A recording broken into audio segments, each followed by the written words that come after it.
Perkenalkan, saya Dina Hulbi Aulia. Jadi saya akan menjawab pertanyaan Syahwa dan Nana. Apa yang dimaksud dengan resesi global yang terjadi di Sulawesi Utara?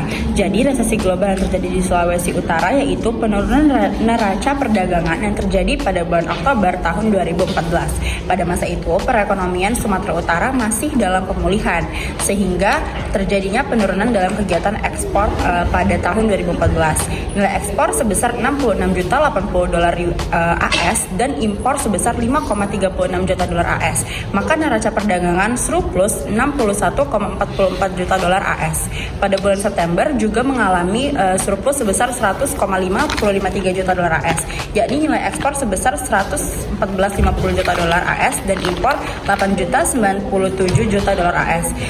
Kendati setiap bulannya mengalami surplus, namun jika dibandingkan pada bulan Oktober dengan September mengalami penurunan sebesar 44,9 juta dolar AS. Kenapa semakin pesat perekonomian dan pembangunan di Kota Gorontalo menjadi tantangan? Karena berdasarkan analisis, kesesuaian lahan di Kota Gorontalo tidak memungkinkan lagi. Karena ini akan menjadi ancaman di kemudian hari. Karena Gorontalo banyak sekali terjadi bencana alam, terutamanya itu banjir. Perkenalkan, nama saya Sinta Putri Merani, saya dari kelompok Sulawesi. Saya akan menjawab pertanyaan dari Jarika, yaitu apa penyebab kurangnya penyambungan internet atau listrik di daerah Sulawesi dan cara mengatasinya. Karena sekarang merupakan masa modern, maka daerah Sulawesi pastinya membutuhkan internet ataupun listrik.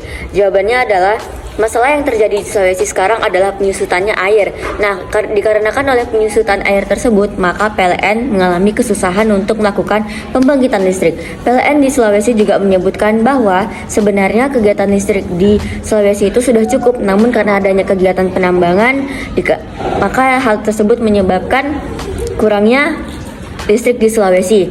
Namun hal tersebut akan segera disolusikan oleh kementerian di Sulawesi. Mereka akan menciptakan FGD atau Focus Group Discussion untuk membahas mengenai investor-investor yang sangat ingin berinvestasi di Sulawesi, namun permasalahannya terus-terusan mengenai listrik.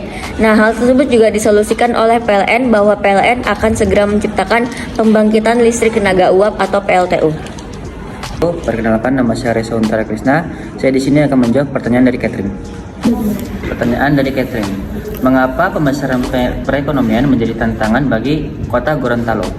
Jawabannya, dikarenakan tantangan yang dihadapi oleh Kota Gorontalo saat ini adalah semakin pesatnya pusat perekonomian dan pembangunan investasi pun bertumbuh berkompetisi dengan keterbatasan ruang.